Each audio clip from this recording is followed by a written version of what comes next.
The stars looked different now. Admiral Lee Daeho pressed his hand against the cold metal of the observation window and watched the last human warship disappear into the black. Behind it, alien ships moved like hungry predators. Thousands of them, maybe millions. He had stopped counting after the first week. "Sir, the transmission is coming through," Commander Park So-jin said. Her voice was steady, but Lee could hear the fear underneath. Everyone was afraid now. Fear had become as common as breathing.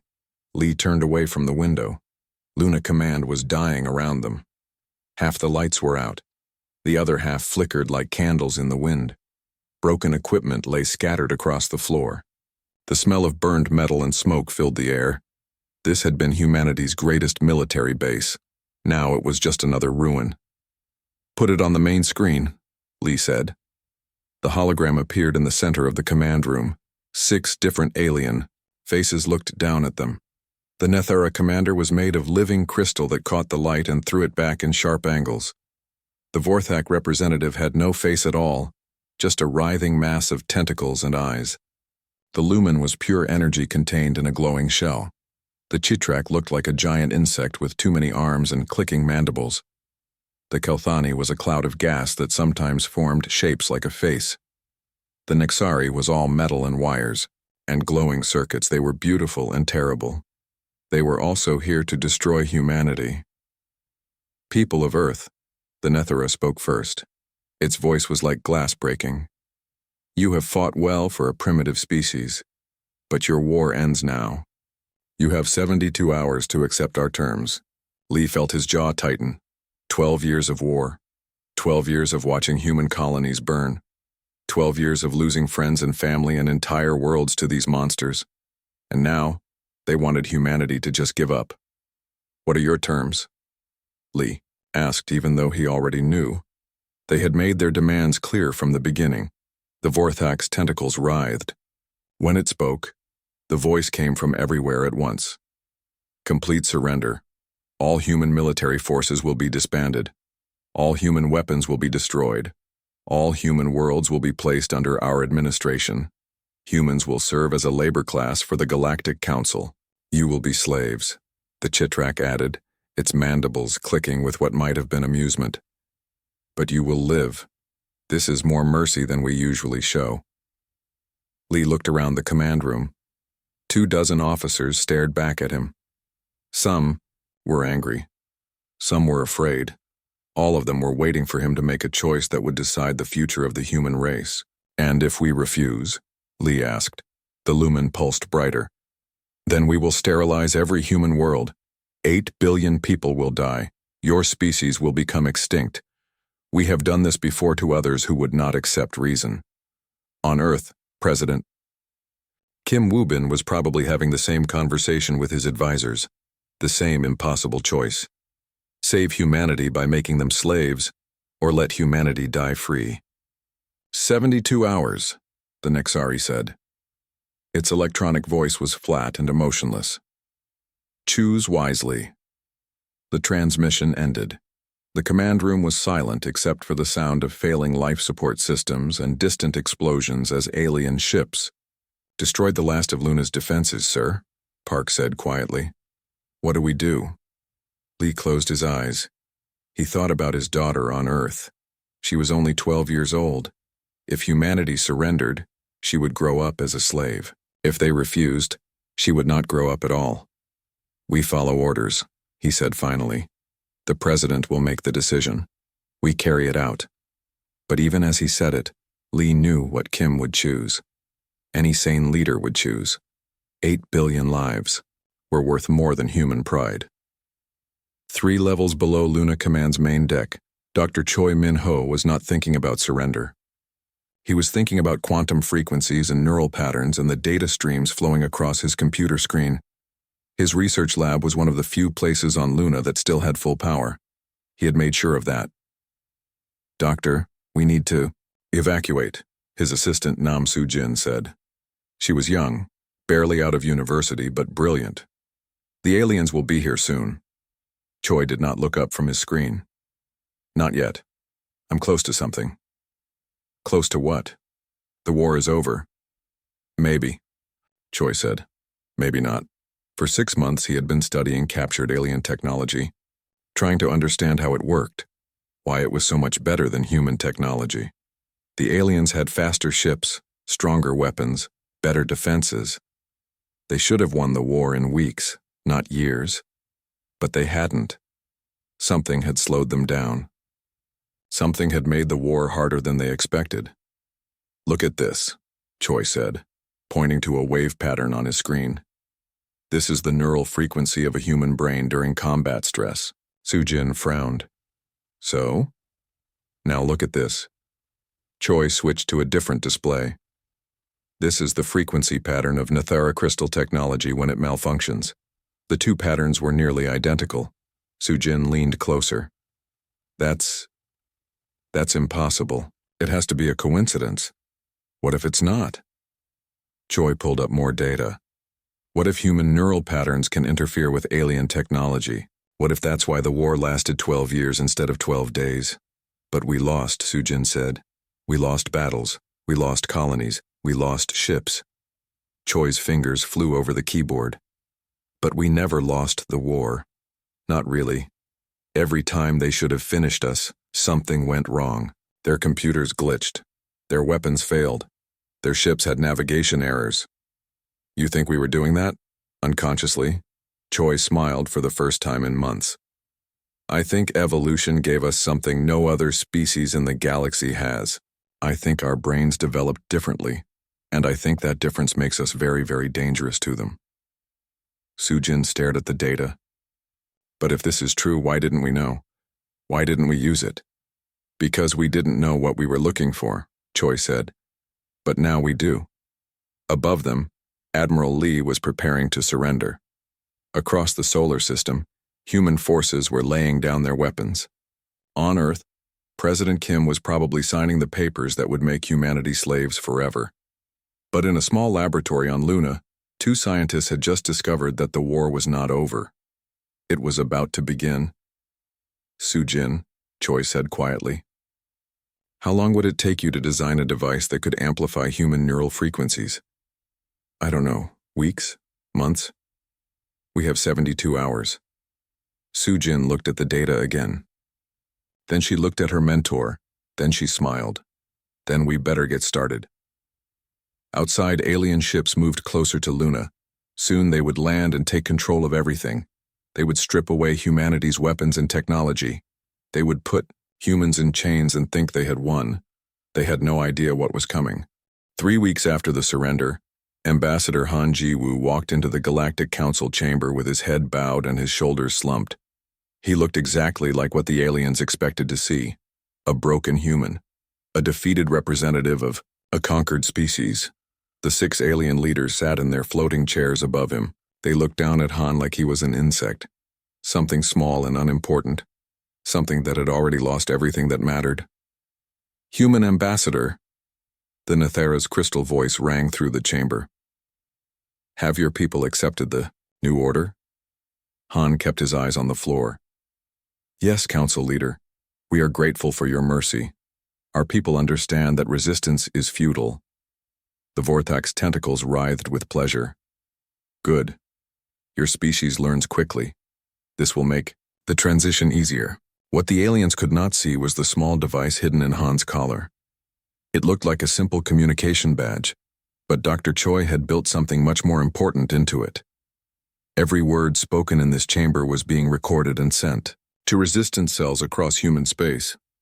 We have prepared new assignments for your colonies, the Chitrak clicked. The world you call New Busan will become a mining operation. The humans there will extract valuable metals for our use. Han nodded slowly. Of course, whatever the council requires. But inside his mind, Han was counting. New Busan had 2 million human colonists. Good people, farmers and scientists and teachers. Now they would be slaves in alien mines. The anger burned in his chest, but his face showed nothing. There is one other matter. The Kelthani's gas cloud shifted and formed what looked like a mouth. Some of your military leaders have been difficult to locate. Admiral Lee Dae-ho, for example. Han's heart jumped, but his voice stayed calm. Admiral Lee was killed in the final battle at Luna. Many of our officers died in the fighting. This was a lie. Lee was alive and hidden in the underground bunkers beneath Neo Sol. But the aliens did not know that. They had destroyed so much during the war that keeping track of individual humans was almost impossible. A pity, the Lumen pulsed. We had hoped to make an example of him. The meeting lasted 2 hours. 2 hours of listening to aliens discuss how they would divide up humanity like pieces of meat. Which colonies would become factories? Which worlds would be stripped of resources? How many humans would be moved to labor camps? Han nodded and agreed, and thanked them for their kindness. And all the while the hidden recorder captured every word. When the meeting ended, Han bowed deeply and left the chamber. As soon as he was alone in the corridor, he touched his collar. The device was still working. The Resistance would know everything by tonight. On the other side of the galaxy, Captain Yoon Tai-min was learning just how cruel the alien occupation could be. He stood on a hill overlooking what had once been New Busan's capital city. The aliens had built their base right on top of the human settlements. Where schools and hospitals had stood, there were now mining platforms and processing plants. "Captain," Sergeant Kim Hae-won whispered beside him, "look at Sector 7. Yoon lifted his binoculars. In the distance, he could see human workers moving between the mining platforms. They wore gray uniforms and metal collars. Even from this distance, he could see how slowly they moved, how their shoulders sagged with exhaustion.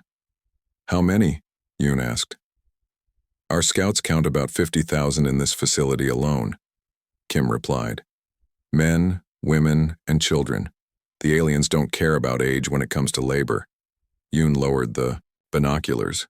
50,000 people, working 18 hours a day in alien mines, eating just enough food to stay alive, sleeping in metal boxes that barely had room for a bed. What about the other sites? 3 more facilities like this one on New Busan, maybe 200,000 total. Kim's voice was tight with controlled anger. "Captain, we have to do something." "We will," Yoon said. "But not yet. First we gather information." That night, Yoon's team infiltrated one of the smaller mining facilities. They wore captured alien uniforms and carried forged identification cards that Dr. Choi's people had made for them. The alien guards barely looked at them. Humans all looked the same, to most alien species. Inside the facility, Yoon saw horrors that would stay with him forever. Humans worked in tunnels that were too hot and filled with poisonous gas. Children as young as 10 operated heavy machinery that could crush them in seconds. Anyone who moved too slowly was shocked with electric prods until they collapsed. In the medical bay, Yoon found something even worse. Human prisoners strapped to tables while alien scientists performed experiments on them, testing how much radiation humans could survive, how long they could work without food, what chemicals would make them more obedient. "These are not conquerors," Yoon whispered to Kim as they hid in a storage room. "These are monsters. The Resistance needs to know about this," Kim said. Yoon nodded. They had small cameras and recording devices hidden in their equipment. Everything they had seen would be documented and sent back to Earth. The Resistance leaders needed to understand what they were really fighting for. But as they prepared to leave the facility, Yoon heard something that made his blood freeze. 2 alien technicians talking in the corridor outside their hiding place. "The final phase begins next month," one of them said. "About time," the other replied. "These humans consume too many resources. Once we extract all the useful genetic material, we can eliminate the rest. The Council estimates 6 months to process all human worlds. After that, complete sterilization." Yoon and Kim looked at each other in the darkness. Complete sterilization. The aliens were planning to kill every human being in the galaxy once they had taken everything useful from them. The surrender had never been about mercy. It had been about making the genocide easier to manage. When Yoon's team returned to Earth, 3 days later, their report sent shockwaves through the Resistance leadership. Admiral Lee called an emergency meeting in the deepest bunker beneath Neo Sol. "How long do we have?" Lee asked. 6 months, Yoon replied. "Maybe less." Dr. Choi looked up from his computer screen. Dark circles ringed his eyes. He had been working, without sleep for weeks. The neural disruptor prototypes are ready for testing, but we need more time to build enough of them. We don't have more time, Lee said grimly. Then we use what we have, Commander Park said. She had been quiet during most of the meeting, but now her voice cut through the room like a blade. We start small, sabotage operations, make it look like accidents. The aliens expect us to be broken, Han added. They think we're too defeated to fight back. That gives us an advantage. Lee nodded slowly. What do you need? Dr. Choi pulled up a holographic display. Teams of volunteers. People willing to test experimental technology. The neural interface process is dangerous. We don't know all the side effects yet. I'll do it, Yoon said immediately. So will I, Park added. And me, Kim said. Lee looked around the room at the faces of humanity's last hope. Scientists and soldiers and diplomats who refused to accept defeat. People who would risk everything to save their species. Then we begin, Lee said. Send word to all resistance cells. Tell them the real war starts now. Above them, alien forces continued their occupation. They built more facilities and processed more human prisoners. They reported to the Galactic Council that humanity was accepting their new role as slaves. They had no idea that beneath their feet, in hidden bunkers and secret laboratories, humanity was preparing to show them what real monsters looked like. Major Shin Hyun-woo strapped himself into the alien fighter craft and tried not to think about what might go wrong. The ship was beautiful, in a deadly way. Smooth curves of metal that seemed to flow like water, controls that glowed with soft blue light. Technology that was centuries ahead of anything humans had ever built. Remember, Dr. Choi's voice came through his headset. Don't fight the neural interface. Let your mind flow into the ship's systems. Think of it like learning to swim in alien thoughts. Shin closed his eyes and placed his hands on the control surfaces. Immediately, he felt something strange. The ship's computer was trying to read his mind, trying to understand what he wanted it to do. But human thoughts were different from alien thoughts. The computer struggled to make sense of his neural patterns. It's fighting me, Shin said. Good, Choi replied. That means it recognizes you as foreign. Now push back. Make it accept your patterns instead of rejecting them. Shin focused his mind. He imagined his thoughts as a river flowing into the ship's computer. At first, the alien systems pushed back like a dam trying to stop the flow. But slowly, gradually, Shin's human neural patterns began to overwhelm the ship's programming. The fighter craft shuddered. Then it rose smoothly into the air. I'm in, Shin said, amazement in his voice. The ship is responding to my commands. It's like I'm thinking and the ship is doing what I think. Can you access its weapon systems? Shin concentrated. Information flowed through his mind. Weapon status, target acquisition, energy levels. Everything the ship knew, he now knew too. Yes, I can fire the weapons. I can control everything. Excellent, Choi said. Now land and try it with the captured Vorthak transport. For 2 hours, Shin tested different alien vehicles. Each one responded to his neural interface in the same way. At first, they rejected his human thoughts. Then, when he pushed harder, they accepted his control completely. It was like training wild animals to obey. This changes everything, Choi said when the tests were finished. If humans can control alien technology, we can turn their own weapons against them. Across human space, other resistance cells were making their own discoveries. On Mars, Captain Oh Dong-hyun had converted 3 mining platforms into weapon factories. The aliens thought the humans were just processing ore. They had no idea that, hidden beneath the mining equipment, human workers were building neural disruptors and interface devices. Production is up 20% this week, Oh reported to his alien supervisors. The workers are very motivated. This was true. The human workers were motivated, but not in the way the aliens thought. Every piece of equipment they built brought humanity one step closer to freedom. In the asteroid belt, Commander Jang Mi-young ran supply missions between resistance bases.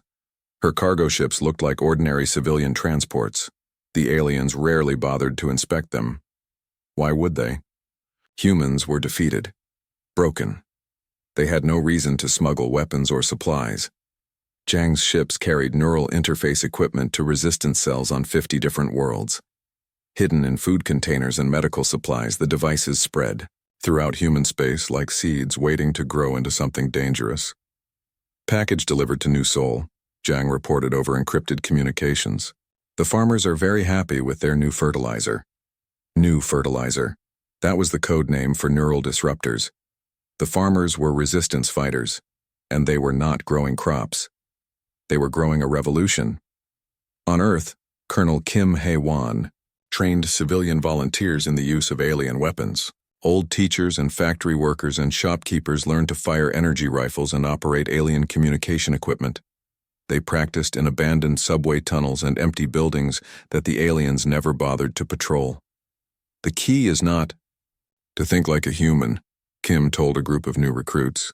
Alien weapons respond to different mental patterns. You have to learn to think like they do, but then overpower their systems with your own thoughts. An elderly woman named Mrs. Lee raised her hand. What if we can't do it? What if our minds aren't strong enough? Kim smiled. Ma'am, humans survived 12 years of war against 6 alien species. Our minds are plenty strong enough. We just need to learn how to use them properly. The training sessions went on day and night. In every major city on Earth, humans learned to use alien technology. They practiced until using neural interfaces felt as natural as breathing, until they could control alien devices without even thinking about it. The aliens noticed none of this. They were too busy processing human colonies and extracting resources. Their reports to the Galactic Council were always positive. The humans were cooperating. The occupation was proceeding smoothly. There were no signs of resistance. They were completely wrong.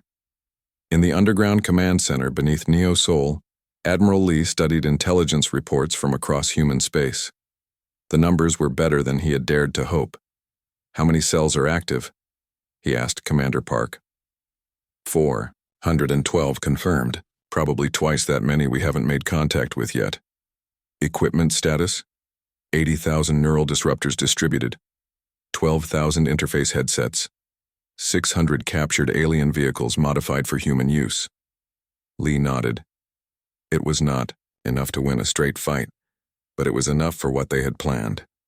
What about our people in the labor camps? Dr. Choi's medical teams have been treating sick workers, Park said with a slight smile.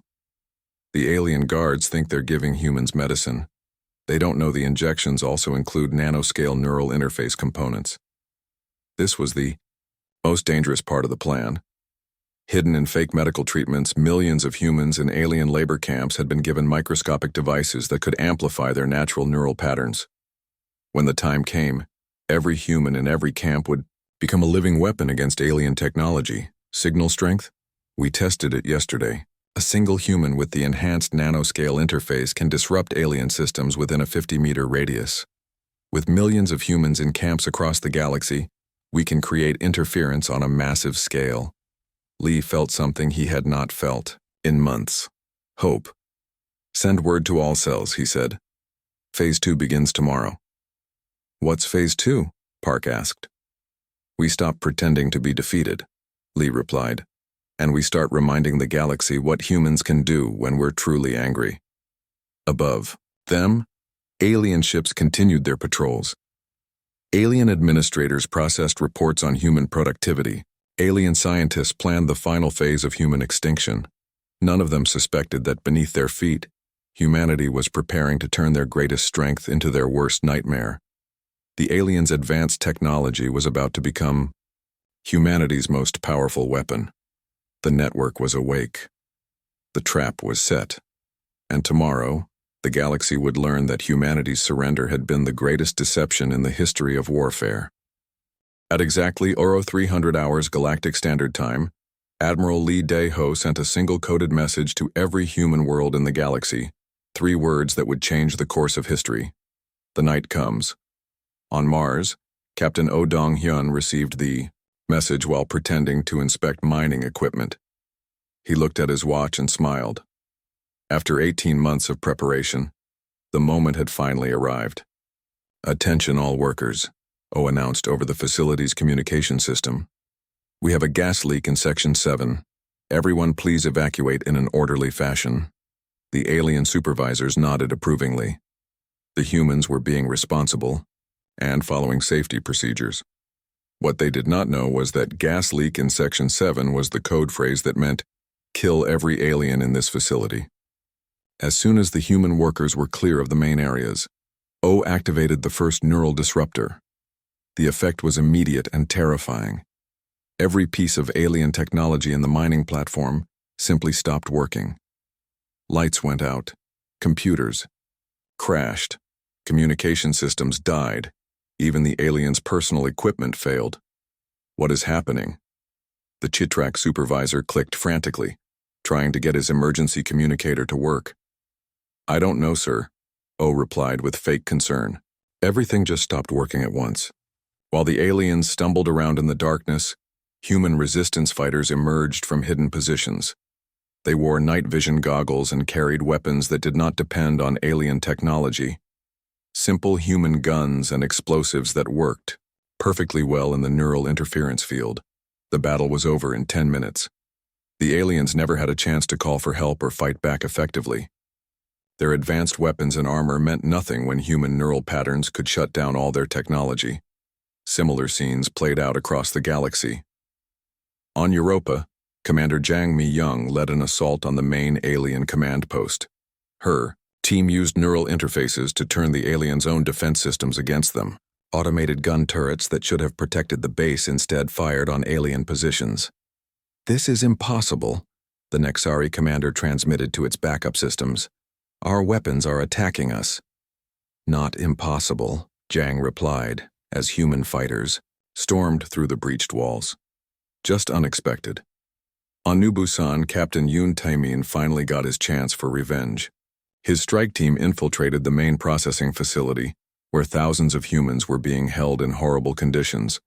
But instead of a rescue mission, this became something much more important. "Attention all prisoners," Yoon broadcast over the facility's own communication system. "This is Captain Yoon of the Human Resistance. Please cover your ears and close your eyes." The human prisoners pressed themselves against the floors of their cells. They had no idea what was coming, but they trusted the voice that promised freedom. Yoon activated the most powerful neural disruptor Dr. Choi had ever built. The pulse of human neural energy was so strong that it did not just shut down alien technology. It permanently damaged the quantum processors that made alien computers work. Every alien guard in the facility collapsed as their equipment failed catastrophically. Their weapons exploded. Their armor caught fire. Their communication implants sent feedback directly into their nervous systems. "Facility secured," Yoon reported. 20,000 humans freed. No alien survivors. But the most important battle was happening in space above Earth. Commander Park So-jin led a squadron of human pilots using captured alien fighters. The alien ships responded to human neural commands better than they had ever responded to their original creators. "This is impossible," the Vorthak hive mind transmitted across multiple frequencies. "These ships should not obey human commands." "You never understood us," Park replied as her squadron tore through alien formations.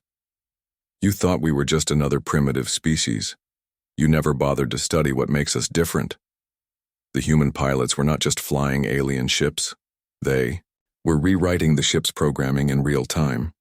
Every maneuver, every weapon shot, every defensive action was controlled by human thoughts that alien computers could not predict or counter. The Nathara dreadnought tried to retreat, but its human-controlled escort ships turned their guns on it. The crystalline beings inside screamed as their own technology betrayed them. "How are you doing this?" the Nathara commander demanded over open channels. "Evolution," Park said simply. "Millions of years of human development created neural patterns that your technology cannot resist. We are the virus that kills your computers." Across the galaxy, alien forces found themselves fighting an enemy they could not understand. Human resistance fighters appeared from nowhere, used alien weapons better than aliens could, and disappeared before reinforcements could arrive. Every alien device could potentially turn into a weapon aimed at its user. The Lumen fleet above. Jupiter discovered that human neural patterns could disrupt their energy forms directly. The beings of pure light found themselves becoming unstable and incoherent when humans with neural interfaces got too close. "We are losing cohesion," the Lumen fleet commander pulsed desperately. "Human thoughts are interfering with our quantum matrix. Then destroy the humans quickly," the Galactic Council ordered. But it was too late. Human strike teams had already infiltrated the Lumen command ship.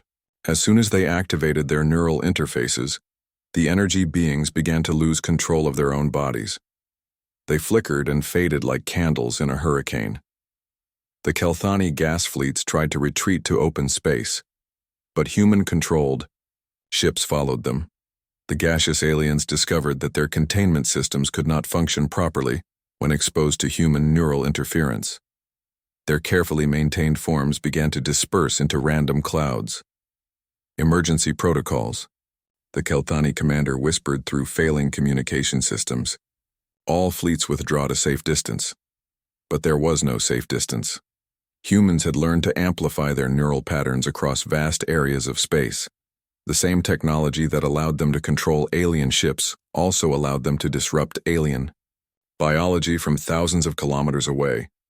On Earth, the liberation of the labor camps began. Millions of humans who had received hidden neural interface components suddenly found themselves able to shut down alien technology just by thinking about it.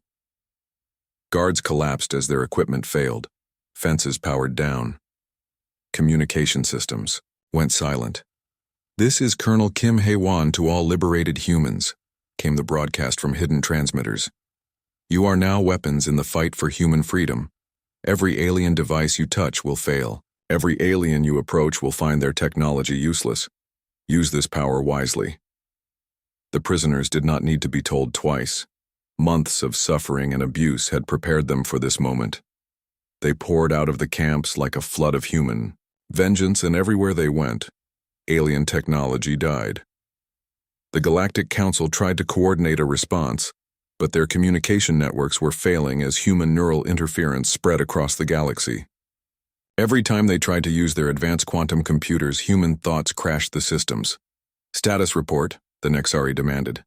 60% of our forces have lost contact," the Chitrak replied, its mandibles clicking with panic. "Human interference is spreading faster than we can contain it." "How many humans are affected?" "Unknown. Possibly all of them.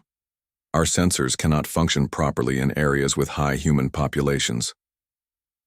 The Vorthak hive mind, which had coordinated alien forces for centuries, began to fragment as human neural patterns disrupted the quantum entanglement that connected their collective consciousness. "We are becoming individuals," the Vorthak commander reported in horror. "Human thoughts are breaking our unity." Admiral Lee stood in the command center beneath Neo Sol and watched reports flow in from across the galaxy. Every few minutes, another alien base went silent. Another human world was liberated. Another alien fleet retreated in confusion and defeat. "Sir," Commander Park reported from orbit, "the alien command ship above Earth is requesting permission to surrender." Lee smiled. After 18 months of pretending to be defeated, humanity was finally showing the galaxy what they were really capable of. "Tell them," Lee said, "that we'll consider their surrender after they explain why they thought it was acceptable to plan genocide against 8 billion human beings. The greatest deception in galactic history was over. The real war was just beginning." The war that followed was unlike anything the galaxy had ever seen. Within 1 week of the human uprising, alien forces that had dominated space for thousands of years were running for their lives. Every battle brought new horrors for the Six, species who had thought themselves the masters of the universe. On the industrial world of Kepler Prime, Major Shin Hyun-woo led a squadron of human-controlled alien bombers against a Chitrak hive complex. The insectoid aliens had built their base deep underground, believing it would protect them from human neural interference. They were wrong. "Target acquired," Shin reported as his squadron descended toward the hive entrance. "Beginning neural bombardment." The bombs his ships carried were not explosive. They were neural amplifiers that Dr. Choi had designed specifically to penetrate alien defensive systems. When they detonated, waves of human thought patterns flooded through the underground complex. The effect on the Chitrak was devastating. Their hive-based technology depended on precise communication between millions of individual units. Human neural patterns disrupted that communication completely. The insects began attacking each other, unable to recognize friend from foe. "The hive is collapsing," Shin's wingman reported. "They're destroying their own equipment." "Good," Shin replied. "Let them remember this the next time they think about enslaving humans." Far across the galaxy, Commander Jang Mi-young was leading the liberation of the prison world Torgun 7. For 3 years, this planet had been where aliens sent humans who showed any sign of resistance. 20 million humans had disappeared into Torgun's labor camps. Now they were coming home. But first, they had business to finish. "Attention alien personnel," Jang broadcast to the camp guards. "You have 30 seconds to surrender your weapons and evacuate this facility. After that, we stop being merciful." The Nexari guards tried to respond with their standard threat protocols. Their mechanical voices announced that human resistance would be met with termination. Their weapon systems powered up to demonstrate their superiority. Then every piece of alien technology on the planet shut down at the same time. 20 million humans with neural interface components had activated their abilities simultaneously. The pulse of human consciousness was so powerful that it permanently fried every quantum processor on the planet. Not just shut down, completely destroyed. "Surrender is no longer an option," Jang announced as human forces surrounded the disabled alien positions. "You had your chance." The liberation of Torgun 7 took 4 hours. The revenge that followed took much longer. Captain Oh Dong-hyun was discovering that human neural abilities could do more than just shut down alien technology. On the gas giant Titan 6, he led an assault on a Kelthani research station where aliens had been conducting experiments on human prisoners. "What did they do here?" asked Sergeant Lee as they examined the laboratory. Oh pointed to the containment tanks that lined the walls. Each one had held a human subject. The alien scientists had been testing how much radiation exposure humans could survive, how long they could live without oxygen, what chemicals would make them more obedient. "They were trying to improve us," Oh said quietly. "Make us better slaves." "Sir," Lee said, "the Kelthani scientists are in the next chamber. They're requesting mercy." Oh activated his neural interface and walked into the next room. 3 Kelthani scientists floated in their containment suits, their gaseous forms swirling with fear. "Please," one of them whispered through their translation device. "We were only following orders. We never wanted to hurt your species." "I know," Oh replied. Then he focused his thoughts on their containment systems. Kelthani biology required very specific atmospheric conditions to maintain their gaseous forms. Their suits provided the exact mixture of gases and energy fields they needed to survive. When Oh disrupted those systems with his neural patterns, the aliens began to lose cohesion. "This is not death," Oh told them as they started to disperse. "This is justice." Back on Earth, Dr. Choi was making discoveries that changed humanity's understanding of their own capabilities. The neural interface technology that had started as a weapon was evolving into something much more powerful. "We can link human minds across interstellar distances," he explained to Admiral Lee. "The same quantum frequencies that disrupt alien technology can also connect human consciousness." "What does that mean?" "It means every human in the galaxy can be part of a single coordinated effort. We can think and act as one species while maintaining our individuality." Lee stared at the data Choi was showing him. "How many humans can you connect?" "All of them, potentially. 8 billion minds working together, plus the colonists on other worlds. Maybe 12 billion human beings linked in a neural network that spans the entire galaxy." "And the aliens? They have nothing like this. Their hive minds are primitive compared to what we can achieve. Their collective consciousness is based on suppressing individual thought. Ours enhances it." The implications were staggering. Humanity was not just winning the war. They were evolving into something the galaxy had never seen before. On the fortress world of Zirion, Ambassador Han Jiwoo was negotiating the surrender of an entire Vorthak fleet. But this was not the same diplomatic process that had led to humanity's fake surrender 18 months ago. "Your terms are unacceptable," the Vorthak commander said through its translator. "We cannot agree to total disarmament." "You misunderstand," Han replied calmly. "I am not offering you terms. I am explaining what will happen to you." Han activated a small device that Dr. Choi had given him. Immediately, every Vorthak ship in orbit began to experience system failures. But these were not random malfunctions. The ships were being methodically disabled in the exact order that would cause maximum psychological damage to the hive mind. "Stop this," the Vorthak begged. "We surrender." "Too late," Han said. "You had 18 months to show mercy to human prisoners. You chose torture and genocide instead. Now you learn what human justice looks like." The Vorthak fleet was not destroyed. That would have been merciful. Instead, every ship was left floating helplessly in space. The aliens inside could not die, but they could not escape either. They would drift forever, thinking about what they had done to humanity. Similar punishments were being applied across the galaxy. The Nethera found their crystal bodies slowly dissolving as human neural patterns disrupted their molecular structure.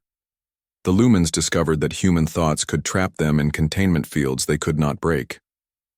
The mechanical Nexari learned that humans could rewrite their programming to make them experience something like physical pain. "Status report," Lee requested from his command center. 18 alien fleets destroyed or captured," Commander Park replied. 412 alien installations neutralized, 6 million human prisoners liberated. Casualties. Human losses are minimal. The aliens cannot effectively fight back when their technology fails on command. Lee nodded. It was going better than he had dared to hope, but he knew the hardest part was still coming. What about the Galactic Council? They've retreated to the fortress system at Andromeda Central. 20,000 ships. Their most advanced technology. They're planning a final stand. Then we give them one, Lee said. Send word to all human forces. It's time to finish this. Across the galaxy, 12 billion human minds began to focus on a single goal. The aliens had wanted to commit genocide. Now they would learn what happened when an entire species decided to fight back with everything they had. The galaxy was burning, and humanity was just getting started. The final battle took place at Andromeda Central, the heart of the old Galactic Council. 20,000 alien ships surrounded the massive space station that had been the center of galactic government for over 10,000 years. It was here that the decision to exterminate humanity had been made. It was here that the decision would be unmade. Admiral Lee Dae-ho stood on the bridge of humanity's new flagship. It had once been the Nethara Dreadnought Eternal Crystal, the most powerful warship in the alien fleet. Now it was the human liberation, and it responded to Lee's thoughts as if it had been built specifically for him. "Sir," Commander Park reported, from her position at the tactical station. "All human forces are in position, 1,200 ships plus orbital support platforms." Lee smiled. 1,200 ships against 20,000. 6 months ago, those odds would have meant certain death for humanity. Now they just meant the aliens would take longer to defeat. "What about our neural network?" "Fully operational," Dr. Choi replied from the science station. 12 billion human minds are linked and ready. The aliens have never faced anything like this. Through the neural link, Lee could feel the thoughts and emotions of every human in the galaxy. Their anger at 18 months of slavery. Their grief for the millions who had died in alien experiments. Their determination to make sure this could never happen again. But most of all, he felt their hope. For the first time in years, humanity believed they could win. "Open a channel to the Galactic Council," Lee ordered. The main view screen flickered to life. 6 alien faces looked back at him, but they were different now. The arrogance was gone. The certainty had been replaced by fear. They had spent 6 months learning that everything they thought they knew about humans was wrong. Admiral Lee, the Nethera representative, spoke first. Its crystal voice was cracked with stress. "We are prepared to negotiate new terms for coexistence." "Are you?" Lee asked mildly. "Because 6 months ago your terms were slavery or death. I'm curious what you think you can offer us now." The Vorthak's tentacles writhed nervously. "We understand that we may have been hasty in our initial approach. Humanity has proven to be more resourceful than we anticipated." "Resourceful," Lee repeated. "Is that what you call it, when we turned your own weapons against you? When we liberated every human colony and destroyed half your fleets? We are willing to grant humanity full membership in the Galactic Council." The Chitrak clicked desperately. "Equal status with all other species." Lee laughed, and the sound sent chills through the alien commanders. It was not a pleasant laugh. It was the laugh of someone who had seen too much suffering and was no longer interested in mercy. "Equal status," Lee said. "You mean the same status you gave us when you decided to exterminate our entire species? The same equality you showed human children when you worked them to death in your mines?" "Admiral," the lumen pulsed frantically, "we understand your anger. But surely we can reach some accommodation. The galaxy is large enough for all of us." "No," Lee said simply. "It isn't." He activated the neural link to its full power. 12 billion human minds focused their consciousness on a single command. Every piece of alien technology in the Andromeda system simply stopped working. 20,000 alien warships went dark simultaneously. Their weapons powered down, their shields collapsed.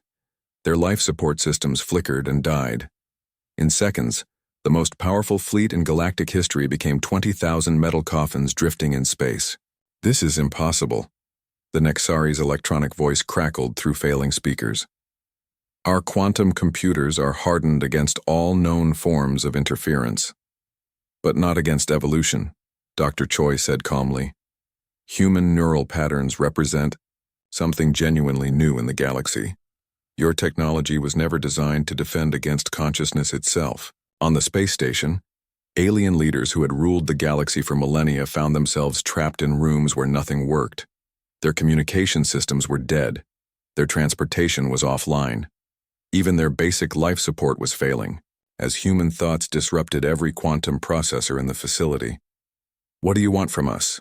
the Kelthani whispered through dying translation systems. "Justice," Lee replied. "What happened next would be remembered for the rest of galactic history." Humanity did not simply defeat their enemies. They redefined what defeat meant. The alien fleets were not destroyed. Instead, they were reprogrammed. Human neural patterns rewrote their computer systems to make the ships obedient to human commands. 20,000 vessels that had come to destroy humanity became the foundation of humanity's new galactic fleet. The alien crews were not killed. That would have been too quick. Instead, they were placed in stasis pods and sent to human colonies where they would work in the same conditions they had forced on human prisoners. They would mine ore for 18 hours a day. They would eat minimal rations. They would sleep in metal boxes barely large enough for their bodies. But unlike human prisoners, they would not be experimented on. They would not be tortured for pleasure. They would simply work until they understood what they had done wrong. The Galactic Council station itself became humanity's new capital. The chambers where alien leaders had voted for human genocide were converted into classrooms where human children would learn about their species' greatest victory. "Send a message to every world in the galaxy," Lee ordered. "Let them know that humanity is now the dominant species in this region of space. Any species that wishes to coexist with us peacefully will be welcome. Any species that threatens human interest will share the fate of the former Galactic Council." The message was transmitted on every frequency, in every language, to every corner of known space. Within hours, dozens of alien species were requesting peaceful contact with humanity. They had seen what happened to the 6 most powerful species in the galaxy. They had no interest in learning what human justice felt like firsthand. President Kim Woo-bin made the journey from Earth to address the galaxy from the former council chambers. His speech was simple and direct. "For 12 years you tried to destroy us. For 18 months you enslaved us. You experimented on our children. You worked our people to death in your mines. You planned to exterminate our entire species." He paused and looked directly into the camera that would broadcast his words across the galaxy. You made one mistake. You assumed that because we surrendered, we were defeated. You never bothered to learn what surrender means to humans. It means we are buying time. It means we are planning. It means we are getting ready to show you why evolution gave us the most dangerous minds in the galaxy. The speech ended with a simple declaration that would become humanity's new motto. We are not the species you thought we were. We are the species you made us become. Dr. Choi established research facilities on 1,000 worlds, each one dedicated to exploring the potential of human neural technology. Within a year, humans could communicate instantaneously across galactic distances. Within 5 years, they could share memories and knowledge directly from mind to mind. The old galaxy was dead. The new galaxy belonged to humanity. In the end, the aliens had been right about one thing. The truce had been humanity's last chance. Not their last chance for survival, but their last chance to show mercy to their enemies. They had chosen justice. Instead, Captain Yoon stood on the observation deck of New Busan Station, watching human ships patrol the space that had once been controlled by alien forces. Children played in parks that had been built where alien prison camps once stood. Humans walked freely on worlds where they had once been slaves. "Do you think they'll try again?" asked his second-in-command. Yoon shook his head. They know better now. The galaxy has learned what happens when someone tries to make humanity extinct. He turned away from the window and headed back to his duties. There was still work to do. A galaxy to rebuild, new worlds to explore, new species to meet, hopefully in peace. But if any of them chose war instead, they would learn the same lesson the Galactic Council had learned. Humanity stood when expected to kneel, turned when expected to surrender, and made history burn with the fire of human determination that no force in the galaxy could ever extinguish. The truce had indeed been their last chance, and humanity had used it perfectly.